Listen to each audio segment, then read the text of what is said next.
if you guys are struggling, just consider that one way or the other. Think about maybe seeing a couples counselor, something like that, whatever you need to do to examine that and figure out if it's going to be something that you'll be able to also manage while you're in CRNA school.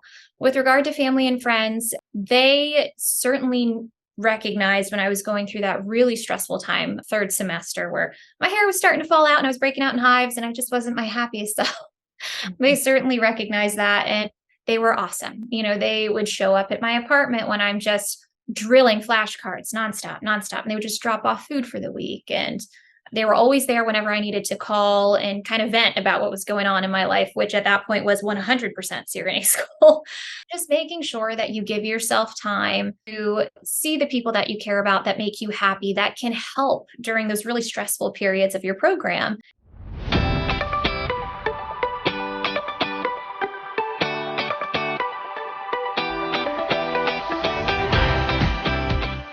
Hello, everyone. Welcome back to CRNA's Prep Academy podcast. I'm your host, Jenny Fennell, CRNA.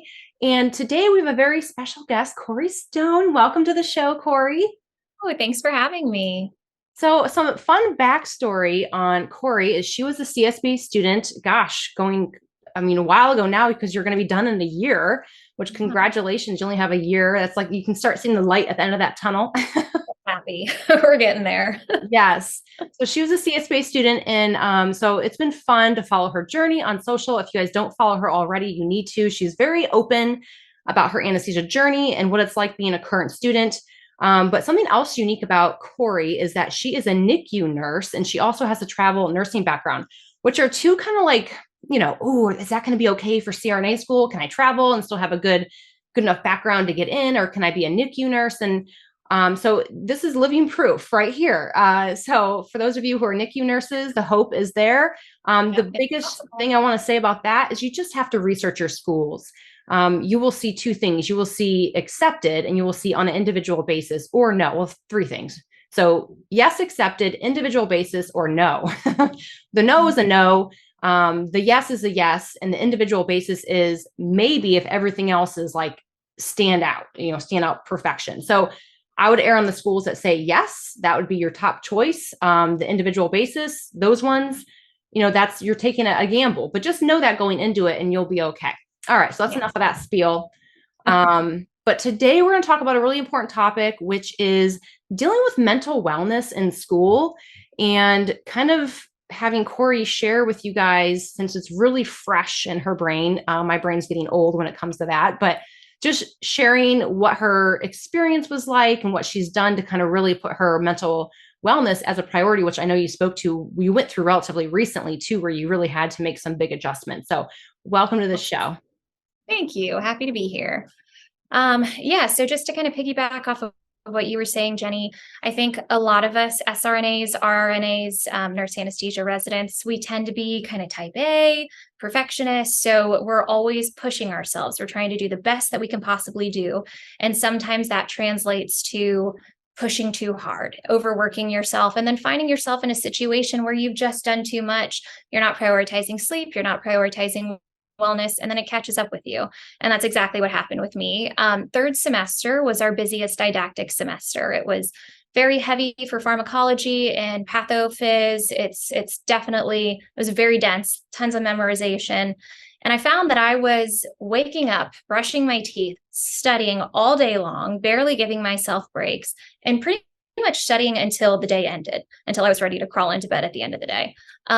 And for me, just kind of logically thinking in my mind at that time, it made sense that in order to onboard all of the information that I was being given every day in class, I needed to maximize my study time. And at that time, that meant quantitative. So hours and hours and hours time. So I was basically spending all of my time doing that. I wasn't sleeping well. I was a night shift nurse for 5+ years prior. So I already wasn't a good sleeper. And I was probably averaging about 3 to 4 hours of sleep a night. And it wasn't restful sleep. I was so stressed. I was exhausted. And I found that as a result, my study techniques were not effective. I wasn't doing as well as I thought I probably should be, given the amount of time I was spending studying. My exam grades weren't what I expected they would be. And then before I knew it, I was waking up with massive hives all over my neck and my face and the rest of my body that wasn't being mitigated by taking Benadryl or anything that I had at home. And my hair started falling out, which Oh I've my never had gosh. an issue with before. But basically, I found myself in the emergency room because these hives kept getting bigger. They were starting to be around my neck, my mouth, my face area. So I got a little concerned. So I ended up in the emergency room. And what it came down to was extremely high cortisol levels from very high stress and not prioritizing sleep and just being completely exhausted. So after that happened, especially that on top of the fact that I wasn't doing as well as I really should have been doing in school, I realized that I needed to make a change. So what I ended up doing was developing study habits that were more efficient. What I had been doing was writing everything out, taking a lot of time to make sure I had everything written. And then before I knew it, I had spent all that time writing and I was left with not as much time to study. So I kind of changed my study habits to make sure they were more efficient. And I was allowing myself breaks, which is so important. I have to look back and see, but somebody once told me that you remember best what you onboard at the start of your study session and at the end of your study session. So logically, if that's the case, if you have breaks, you have more of those start and finish periods, and you're onboarding more of that information. And then I was making sure that I was trying to get as close to 7 to 8 hours of sleep as I could. And I was also giving myself days off. So I would take, and I still do this now, I take a day off a week from school to just do something that brings me joy, where I can totally disconnect from school, whether that's laying in bed in my PJs and binging Netflix shows, or going outside, going for a run, going to see my family, going to see my friends. And then at the end of the day, every day, I take about an hour to disconnect as well. And typically at the end of the day, that's watching TV or reading a book that's not Nagel Howe or bearish or something anesthesia related, but just something that allows me to disconnect a little bit. And then as a result of changing those study methods and making sure I was better rested and I was prioritizing my mental health, my test scores improved, my overall performance in school improved. And I think that probably has a lot to do with the fact that the time that I was allowing myself to study was much higher quality study. I was able to retain more. And let's be honest, I'm a much happier person when I'm well rested and, not just completely exhausted. Yeah. Wow. Thank you for sharing that story. And I didn't realize it got that severe. And I think what I started thinking was that, man, when it gets to be that bad, I mean, I'm congratulations. And I'm really proud of you for getting through that, because what can happen though is that can start to spiral where it's hard to ever get out of that and break that. And it sounds like it took a pretty big change in your daily routine, in multiple levels, not just your study habits, but your sleep habits, your self-care habits. And so it was multi-factored as far as you had to address more than one area of your life, and healthy eating and really and just again prioritizing what you need for your own personal wellness. And you're exactly right. What you described was a Pomodoro study technique where you take many breaks. And it is true that when you are more laser focused and intentional, when you go into a task and then you take, even if it's just a 5-10 minute break, enough to kind of reset, give your brain that like, I call it like it's a mental break. Essentially, it allows you to come back in, and it's just enough to kind of allow you to not be fatigued going back into something. I've heard students describe that feeling of like you're staring at a page and you've read it 5 times, but you don't know what it says. Kind of, You're like, how have I not gone past this page? This is not. Because I've been studying for 10 hours and my brain's telling me no more, basically, right, is what it's down to. Yes. So if you guys find yourself doing that, this is a huge, huge red flag for you to address this issue. I also love how you shared your study techniques, what had worked for you in the past, as far as writing things down. And I'm a big fan of that too. Something about that muscle memory and writing things down. And I love highlighters too, right? All the different rainbow colors, but at the same time, you have to blend efficiency with effectiveness.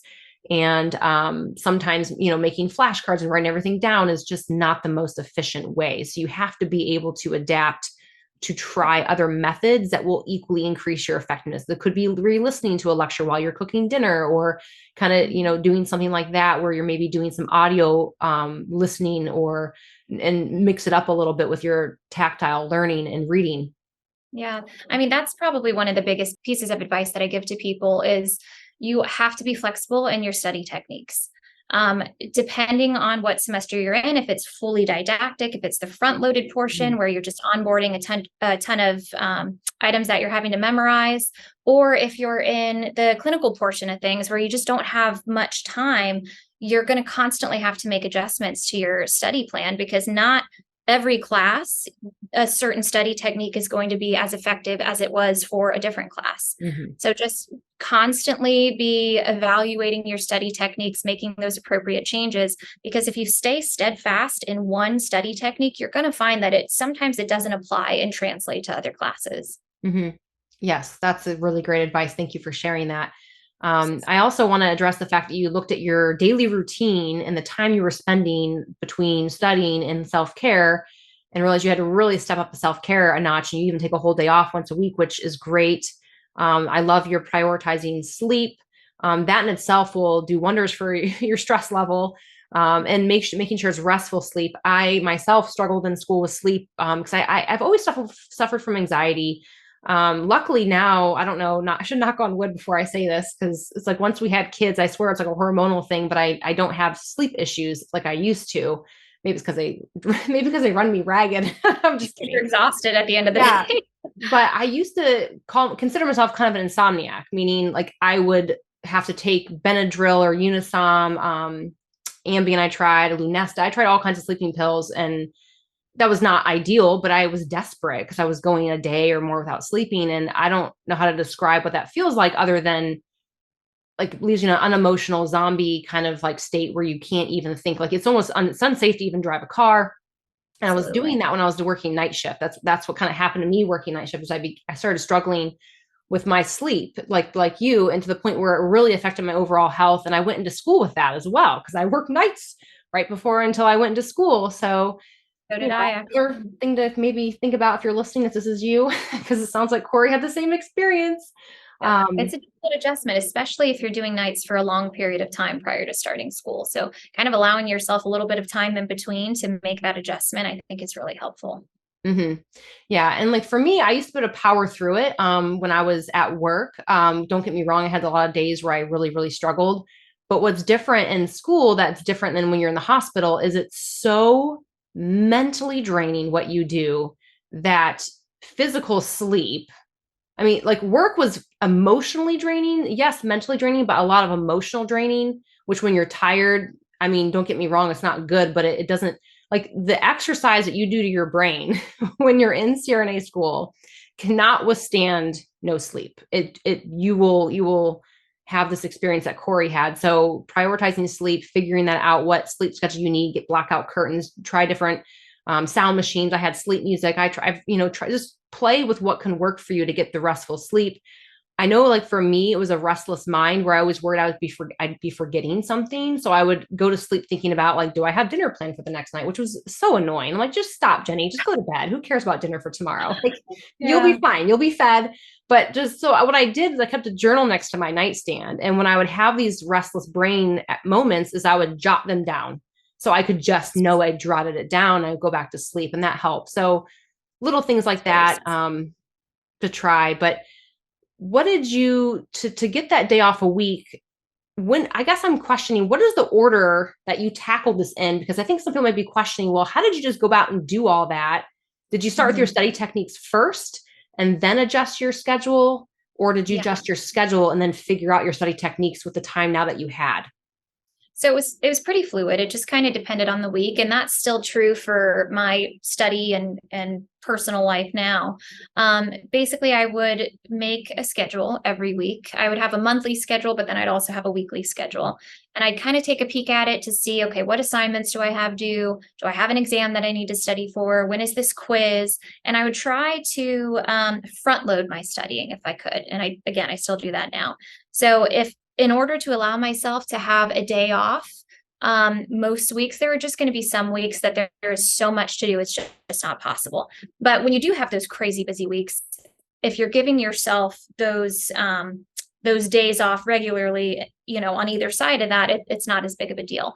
But basically what I would do is take a peek at my study schedule, front load it so that I was taking care of as much of that as I could on the front end of things, writing my papers earlier on in the week, or just kind of spread out through like the Monday through Friday week, so that when it came time for the weekend, I would give myself maybe Saturday to study the material that I might be tested on Monday, tie up the last minute details on any papers that I was working on.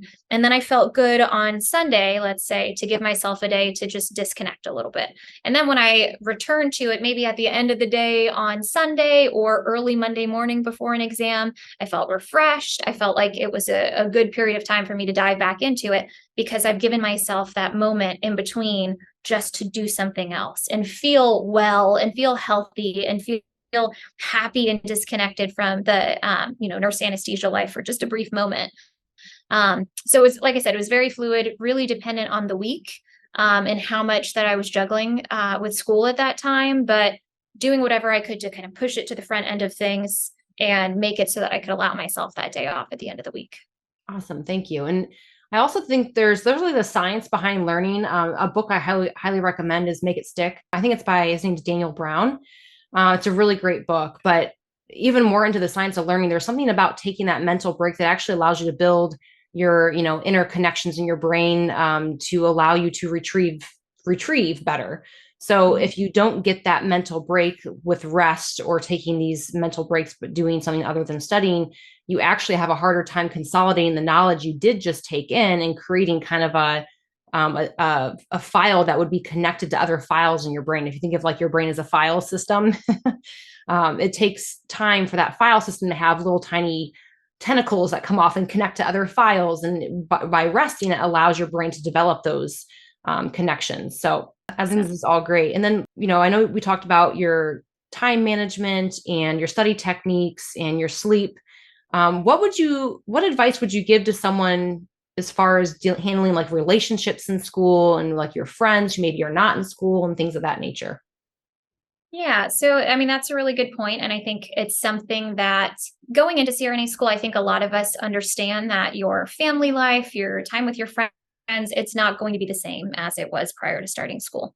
Um, However, that's not to say that it's okay to just kind of let that go by the wayside, because those things are really important for you, for your happiness, your just overall wellness. With regard to relationships, I actually listened to one of your podcasts prior to starting in 2021, I want to say. And you were talking about how if you're in a relationship where things aren't going so well under circumstances where you're not extremely stressed, like you will be in CRNA school, that's something to consider. And I did go through a breakup in CRNA school, and it was really challenging when you're trying to continue to operate at this high level of stress with school, but then you have this external stressor that's huge that you're trying to deal with. It's really difficult. So I would just say that that's something to think about, as you said in your podcast prior. If you guys are struggling, just consider that one way or the other. Think about maybe seeing a couples counselor, something like that, whatever you need to do to examine that and figure out if it's going to be something that you'll be able to also manage while you're in CRNA school. With regard to family and friends, they certainly recognized when I was going through that really stressful time, third semester, where my hair was starting to fall out and I was breaking out in hives and I just wasn't my happiest self. They certainly recognized that. And they were awesome. They would show up at my apartment when I'm just drilling flashcards nonstop. And they would just drop off food for the week. And they were always there whenever I needed to call and kind of vent about what was going on in my life, which at that point was 100% CRNA school. Just making sure that you give yourself time to see the people that you care about, that make you happy, that can help during those really stressful periods of your program. And the same is true for friends. And when I do take a day off, or when I do give myself an hour at the end of a day, it's usually to spend time with either family or friends, because they fulfill me, they help me, they're just a bright light in this really kind of challenging situation. And then the other thing I would say too is it's important to make sure that your family and friends understand kind of what they can expect from you while you're in school. My family, especially my dad, God love him, we've always been extremely close. And I was over there at their place because I lived maybe 15 or so minutes away from them. I was over there half the week for dinners. And they could always count on me to be there if there was like a family event or a holiday. So I did my best to prepare them prior and let them know, like, look, for the next few years, school is absolutely going to take over my life to some extent. Because Mhm. even though I did prep them to some extent, it's still going to be a shock if you spend a Mhm. ton of time with your friends and family. So the best thing that I think you can do in that situation is just letting them know I'm going to do my very best to see you as much as I can. There are going to be some holidays that I'll miss for clinical, or there are going to be some birthdays that I'll miss because I have an exam the next day or something like that. And that doesn't mean I don't love you and I don't want to spend time with you. It just means that school is calling. So, Right. and the same for your friends as well, because truly nobody understands, nobody can, despite how hard they may try to, they can't understand what you're going through in nurse anesthesia school unless they've either done it before or they're currently going through it. Friends and family that don't have that background, it doesn't make sense to them. At the end of the day, when they're done with work, when they clock out, they're done with work. But our work as nurse anesthesia students, it just never stops. So again, I think just preparing your family and friends for that is helpful. Hey, future CRNA, another daily dose of inspiration from a CRNA School Prep Academy student. Thank you, thank you, thank you, CRNA School Prep Academy. I have applied to Case Western 4 times and got rejected 3 times. Those rejections happened before I found CSBA. After my 3rd rejection, I found an amazing mentor, Haley, through NTN's mock interview service, who told me what I need to do over the next year. I'm someone who did not do well in nursing school at the beginning with a 2.7 GPA in undergrad and a 2.74 in RN school. I didn't know there would ever be any hope for me, but I worked my butt off to get a 3.8 in my RN to BSN, and I got my CCRN at the same time. I took some advising from the program director who recommended that I take advanced pathophysiology. I got an A in that course. I continued to precept, do charge nurse on my units, and participate in some sort of committee. When I decided to do travel nursing, I was concerned I'd be looked at different. My program director at this time said while they take travelers, they found that travel nurses tend to take easier assignments than the program usually likes their candidates to take. I happened to be a charge nurse and preceptor on my current travel assignment. The director emphasized that I needed to mention this, which I did, because it put me apart from the other travelers. I also took my CSC this application year, which helped me study a lot sooner than I did in the past. I thought despite my efforts to consistently improve and prepare for my final interview at my top choice, my interview went poorly. I chose the first day, the first time slot, and I was more confident in my preparedness thanks to CSBA. Despite me not feeling the best, I wasn't going to give up. While working Hurricane Ian in Florida, I got a decision letter. I was accepted. I'm still in disbelief that after 4 attempts and 3 rejections, I finally got in. I couldn't have done it without CSBA, Haley, and the amazing mock interview mentors who have helped prepare me along the way. Use this service, it will make a difference. Thank you to all the Academy for helping me achieve what I thought was impossible. Endless thank yous. Dear future CRNA, I love this share, and you know who you are, so congratulations. I'm so incredibly proud of you. And if you're listening to this story, I would love to be able to help you as well. Be sure to sign up for our free Future CRNA newsletter just by clicking the link below in the show notes or comments. Cheers to your future. Now back to the show. I love that. And I even love how there are some people who have been through different grad programs, etc., but it's still not the same type of rigor that you will be in. Not that you have to rub that in their nose or what in their face or whatever. I'm just still, I love the fact that you reinforce that I still love you. I still care about you. I still want to hang out with you. I just need to make this my priority. I don't, I've worked so hard to get here. My priority is to make sure I'm passing and graduating, and I have to do whatever it takes to do that. But having those conversations ahead of time is just going to save, because even if your friends don't mean to, oh, I see a tail. That's cute. It's his world. Yeah, they're all human. And I think, they might get sad or bummed out. And if it happens over and over again, they haven't been pre-warned or, kind of reflect on, oh yeah, they did say this, I think, and also giving them that timeline, like, look, this is when I graduate. When we graduate, let's plan a girls trip. Let's plan a celebration. And then we can have more time together. Yeah, exactly. Yeah. And I think the other thing you can do too, with whether or not you're in a relationship with somebody or whether you're talking about family or friends, letting them know what would be extremely helpful to you in that moment. Like I said, my family bringing me food for the week, because there were some days where it felt like meal prepping was the most difficult task I've ever heard of. So, saying that, or asking your friends if they go to get a coffee, if they could pick one up for you and swing it by on their way home. You know what I mean? They're still getting to be involved. And when you do have that time off, you're prioritizing that time with them. So they know that it's an important relationship to you. But it's just different. It's just different while you're in school.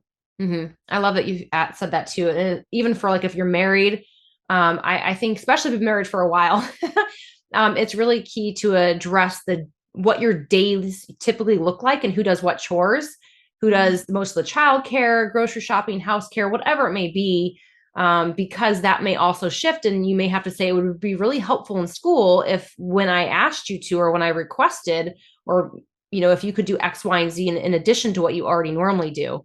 And have those conversations. Because again, if out of the blue, if they're in a stressful week and you're in a stressful week and you ask them to do X, Y, and Z extra, they might snap back at you. But I think if you have these conversations ahead of time, they'd say, oh yeah, they did say, they might ask me to do extra, and that just has to be a hard conversation that has to happen. And hopefully they know that the end goal is that you will both be supported and better for it. So therefore they would support you to do it. Marriages would be hard if it's not good going in, because you can't really say, well, we're breaking up. I mean, you could technically still break up a marriage, but it's like one of those things where most people are not going to like, oh, I'm just going to get a divorce so I can go through CRNA school.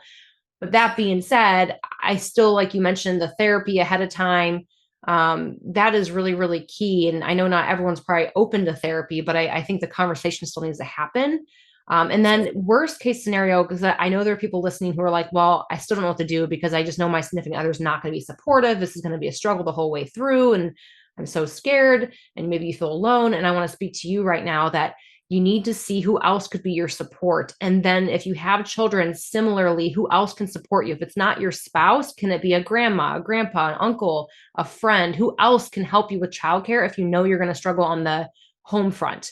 And sometimes it's just the relationship dynamic, and you don't need to feel alone or scared to deal with these things. You just have to know a backup plan and what you're going to do, and know that you deserve that support. And if you can't get it from your significant other, you have to find other ways to get it.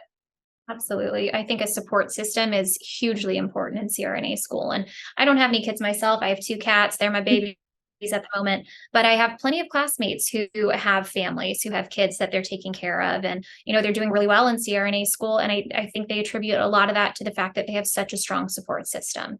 And it's so important. And then kind of going back to what you were saying about making sure that you're having those conversations and those relationships about what to expect. The other thing too is if you are asking for things that are helpful to you in that moment, whether it be meal prepping or picking up the kids or whatever it may be, that gives them the opportunity to feel like they're involved as well. You know what I mean? It's because they can't really understand, like I said, what you're going through in CRNA school. They're not part of the getting the degree process. They can only help it so much with studying. They can do flashcards with you and things like that. But allowing them the opportunity to have moments where they feel like they're contributing to that process, I think is important too. 100%. Yes. And if you guys have kids, let them know that when, mommy or daddy is done with school, we're going to plan a family trip to name the spot that they want to go. And so the kids are like, even though if you say, hey, mom, you can't play, I'm studying, but when I'm done with school, we get to go do this. And always remind them that there's a outcome that's going to be desirable for them too. It allows them to feel included, and then have them quiz you, have them, have mommy quiz time or whatever, depending on the age of the kids. Let them be involved in the process as well. Try to find creative ways to have them feel like they're helping you be successful. So that way you guys as a family are set. I would love to kind of round this up, Cori, with something that may be on people's minds, it's definitely on my mind, is you sound so well put together as far as what happened, what you did, and where you are now. You really do sound like you just have it all figured out. But my question is, how did you feel prior to starting school? And the fact that even though I bet you're going to say, I felt like I was well prepared to start school, you still went through that pretty substantial experience. And so is there anything that if you could reflect upon before you started school that you thought you knew that, but you really didn't know, like what would that be?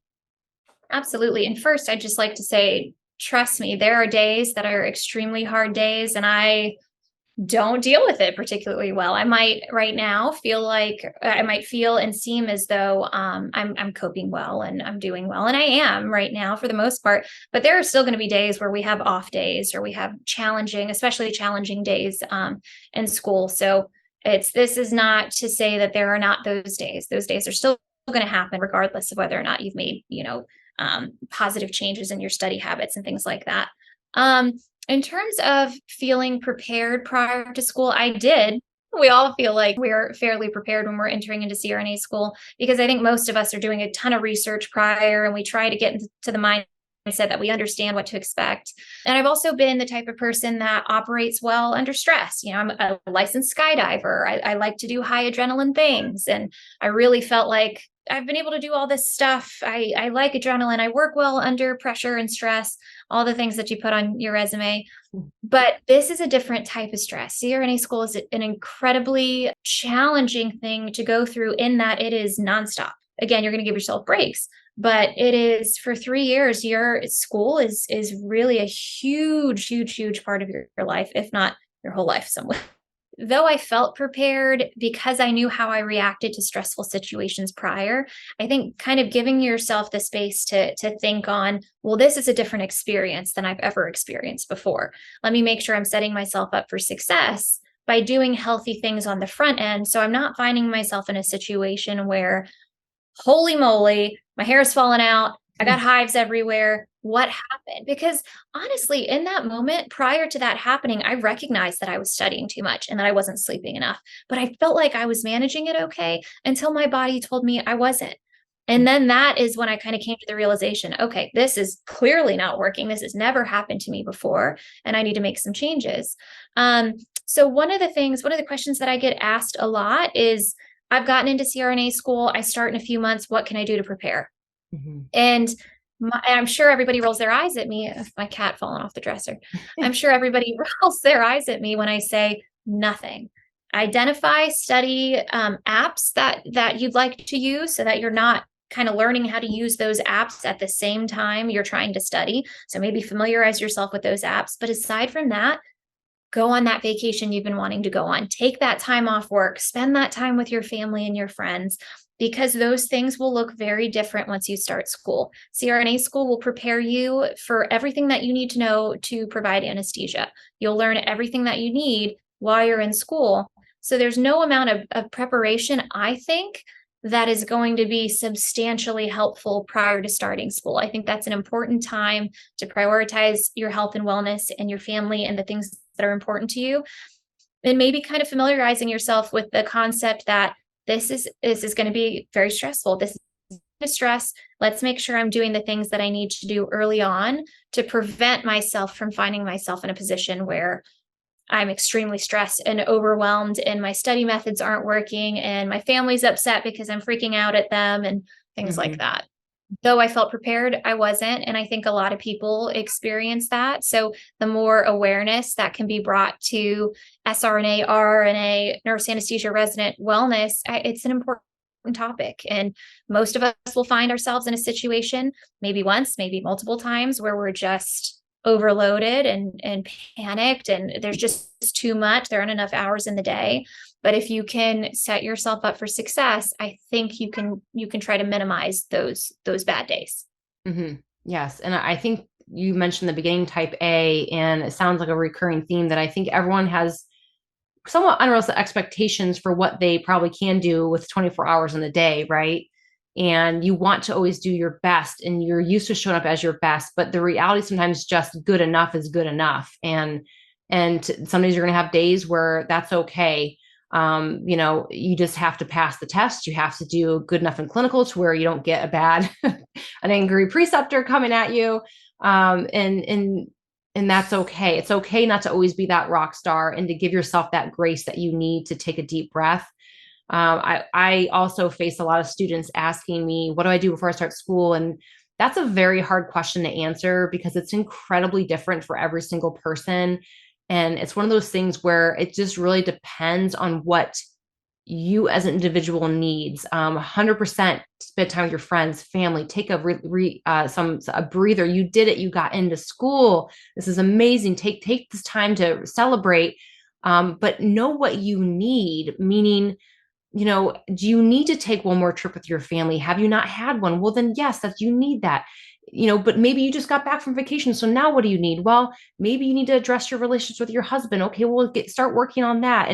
Or maybe you need to get your finances in order. We'll work on that. There are still plenty of things you can do that are not necessarily study related, that are going to set you up for success. I do think, as far as students asking what kind of books can I read, what kind of things I can study, I do think there is things that you should not do, and things that I think if you think you need because you're identifying this need or a loop or a gap. I will say right now, every single person probably thinks they have an educational gap, but what's tricky about that thought is you really won't know until you're in the thick of it and you're confronted with the knowledge they expect you to know already. And you're already like, oh no, I'm a deer in headlights. Now what? But that being said, I think it's reflect upon how long ago was your chemistry? How did you do? How long ago was your pathophys? How did you do? Ask yourself, was this a subject that I struggled in back in the day, or did I thrive? And if you struggled in it, well, then it may be worth brushing up on, but not in a way that means you're binging every book out there. Not in a way that means that you're spending all your free time trying to understand every single concept, because what Cori pointed out, you guys, is the anesthesia curriculum will teach you everything you need to know. And it's incredibly niche, meaning it's not every single topic in chemistry or physics or anatomy, pathophysiology. It's very specific to what you're going to deal with every day in anesthesia, which is why we made it our boot camp, because we're like, well, this is a huge problem. They're binge watching all this Khan Academy and asking about Krebs cycle. I'm like, no, no, no, no. Don't worry about Krebs cycle. Please stop. So we made the NAR boot camp to hope to give people who were going to do it anyways the ability to have a tailored curriculum that they can get done in an hour and still have that free time. Because I don't want you spending any more than an hour tops doing anything a week prior to CRNA school. That is tops. Everything else should be for you. But yeah, 100%. I think that question is so loaded and it's so hard to say without asking you 50 more questions. But I think the key is that you yourself have to be the one asking yourself those 50 questions. Start from kind of the top, and kind of ask yourself, where do you feel like your weaknesses are? And then ask yourself from those weaknesses, out of those weaknesses, what is a perceived weakness? What is a real weakness? And sometimes you need to get insight from friends and family, because sometimes you're so close in your own stuff that you don't have the perspective of what other people have and notice. And you might think that, oh, I was such a terrible student. Well, then you ask your classmates who went to nursing school with you and they're like, I turn to you for advice all the time because you were like a whiz. You think you're not good, but you are. And so maybe that's some reassurance to kind of relax a little bit, right? So I hope that this helps you guys. And Cori, you've been so great and so open. I appreciate your openness with everyone. And I think it's going to make everyone feel a lot more human. I hope so. Because this process is very humbling. I went into school wanting to graduate with a 4.0. That's not going to happen. That is definitely not going to happen. That's okay. I want to pass. I want to know the material I need to know to be a safe anesthesia provider.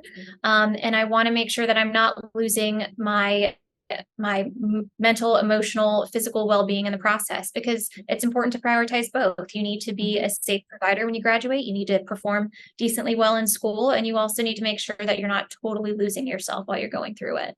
Yeah. So you want to graduate and actually enjoy what you've accolished versus being like, well, now I got to pick up all the shattered pieces I just who I am as a person. And appointments. Yes, exactly. I need to see a therapist and all sorts of things. And you guys, I think like Cori mentioned too, you're going to have ups and downs. You're not going to be on every day. You can't expect it to be. Give yourself those grace on the days that you don't feel so good.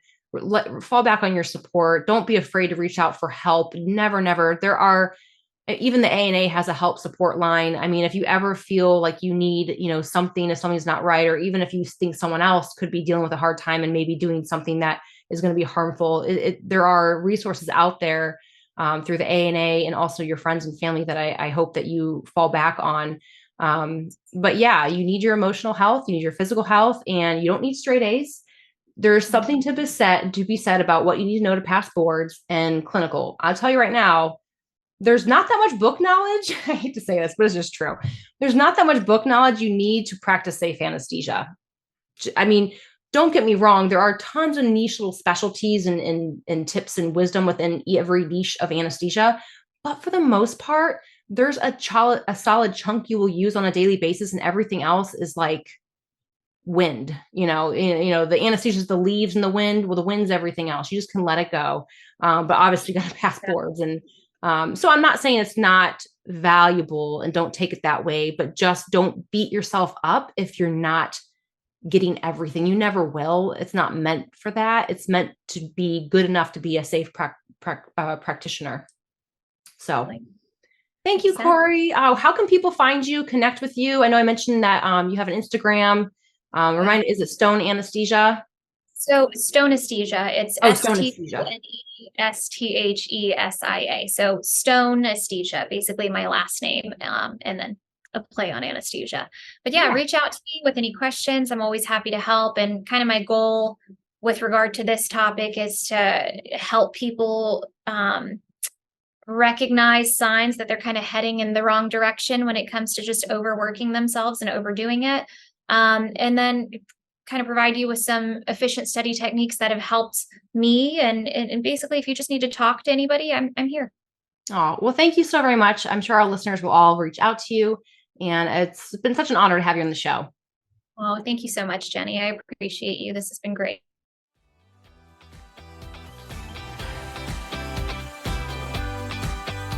Hey, future CRNA, as always, I appreciate you and your loyalty. Thank you so very much for tuning in this week. I'd love to hear from you, so screenshot this episode and share it to your IG stories with your biggest takeaway. Don't forget to tag me at CRNA School Prep Academy so I can personally thank you.